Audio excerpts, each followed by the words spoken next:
Hi, this is Teacher Jennifer from U.S. Citizenship Podcast. I want to talk about how I run my citizenship class now during the time of COVID-19. We used to meet in person for three hours a night, 2 nights a week, and now we're doing our class meetings on Zoom. So I post everything to my website, U.S. Citizen Podcast.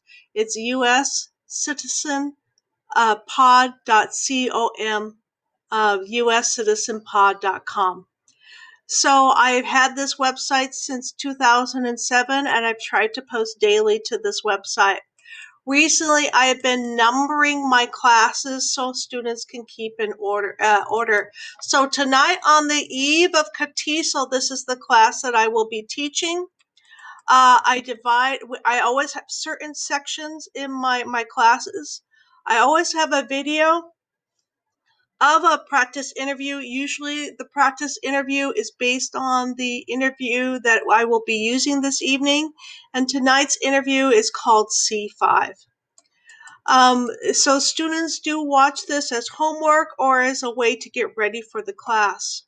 I have Zoom information up here and usually have the number, but right now I have a direct link to my class. And I have information that my class is Tuesday through Thursday, and the lecture is 7 o'clock to 8:30. But if you need one-on-one interviews, because a lot of my students want that personal time, they can make arrangements with me to meet 6 o'clock to 7 o'clock.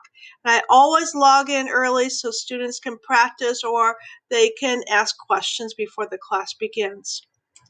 Let's talk about Warmup. So there's 3 sources of Warmup that they do that my students like. My students really like to practice reading and writing dictation. So for instance, today, this is the dictation document that I use. I've incorporated the reading and writing vocabulary from USCIS into different languages. I do see a misspelling here. George was misspelled. Shame on me.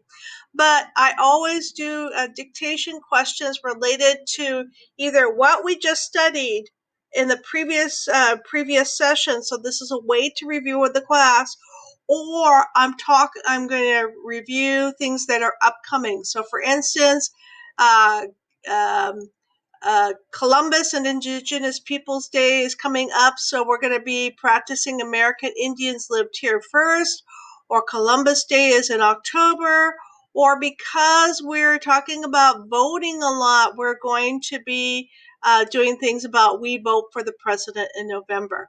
So those are the kind of things that we like to take a look at. Another resource that I like to do a lot of times just as students are logging in, we're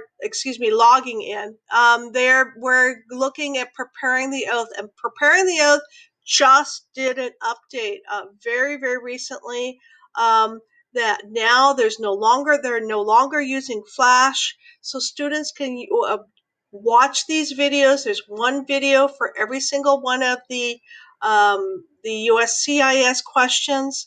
So they can watch these videos on their mobile devices.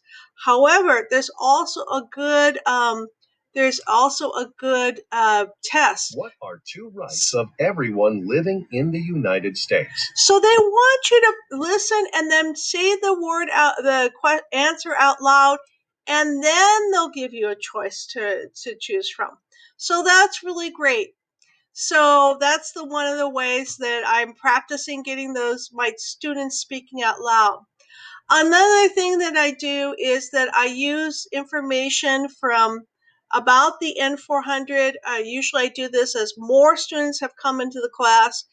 I've used the widgets from USCIS. I've used a lot of things from USA Learns. Tonight I'm going to be using something from Ventures, their citizenship class, and they have something for preparing the oath. They've divided into 4 sections, and here these are very simple questions that are reviewing different vocabulary and grammar points from the N400. So take a look at this information from Cambridge, USA Learns. If you have access to Burlington, that's really good.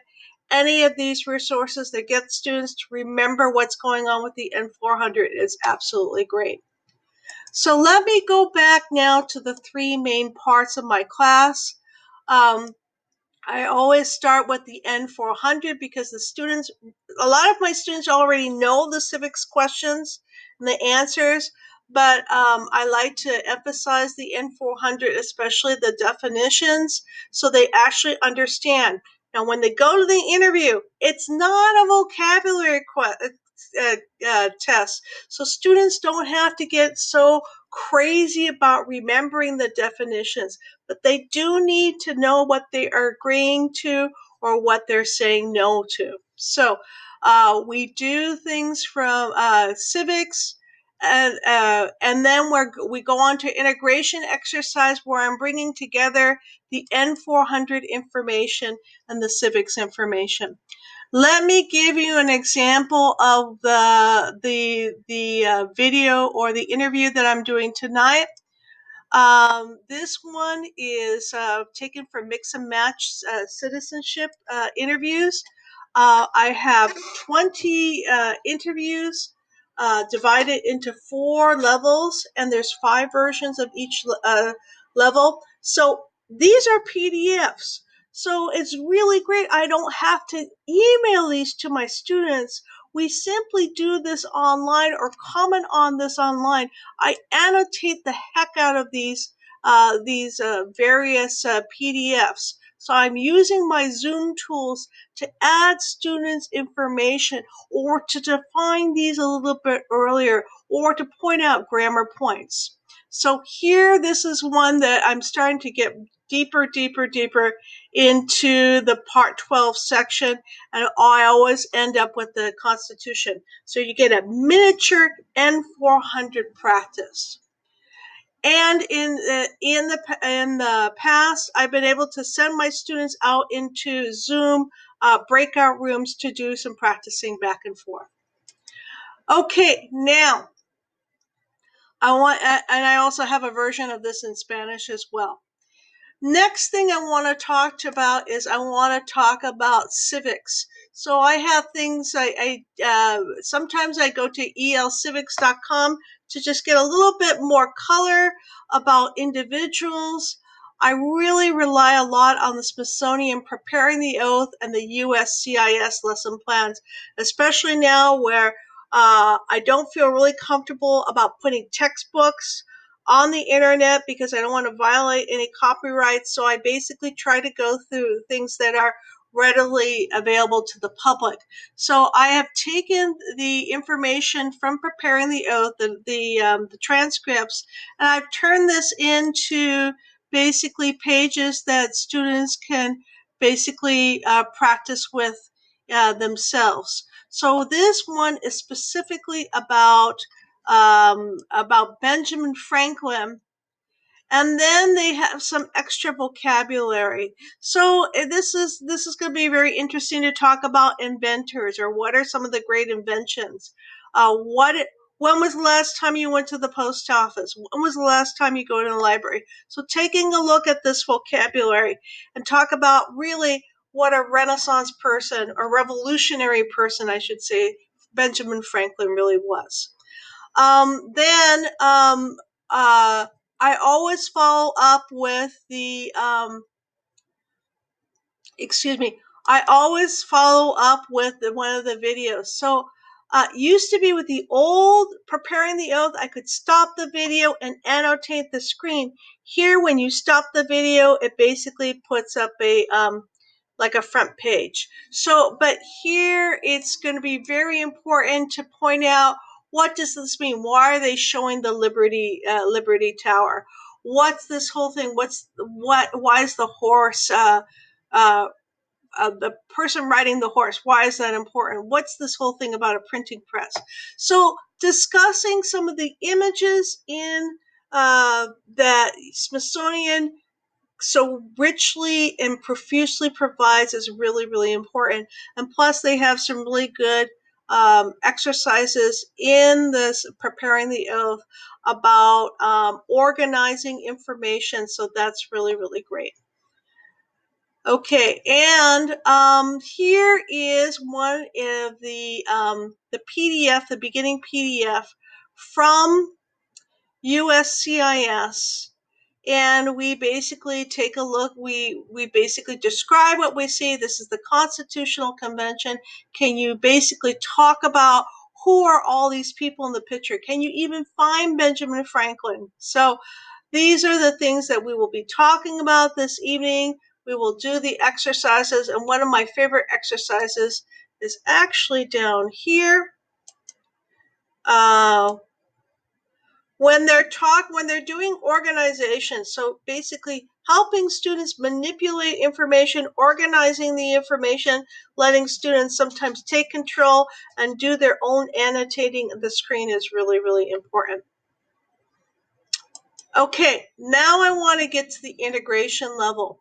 The integration level, always I try to do a mini citizenship interview experience where you're marrying N400 information with civics information. So here is one of the quizzes. Again, this is information that we have basically practiced earlier in the week and also this week. So we had a definition about legally incompetent. So these are basically simple 10 questions about the N400. And then I have something about the founders quiz. And here we have a realia. We have a $100 bill. My students know that $100 bill, but they don't necessarily know who that person was. So now through the civics lessons, we're able to marry somebody that we need to know for citizenship with something that we use many times that we give as gifts. We give $100 bills. And we have the other coins and stamps as well. So anytime you can get common household objects, like for instance quarters or stamps or restaurant signs are really great. I've used maps to basically generate people trying to remember the questions and also to produce the answers. Okay, and finally, remember all this is online. I'm not sending this to the students. They can print it out if they want to, but basically they can access this anytime and they can annotate it as they will. And I always have homework. So just as you always have information to warm up, I have information to cool the student down so they can watch a further video about Benjamin Franklin. They can talk about some of his famous sayings.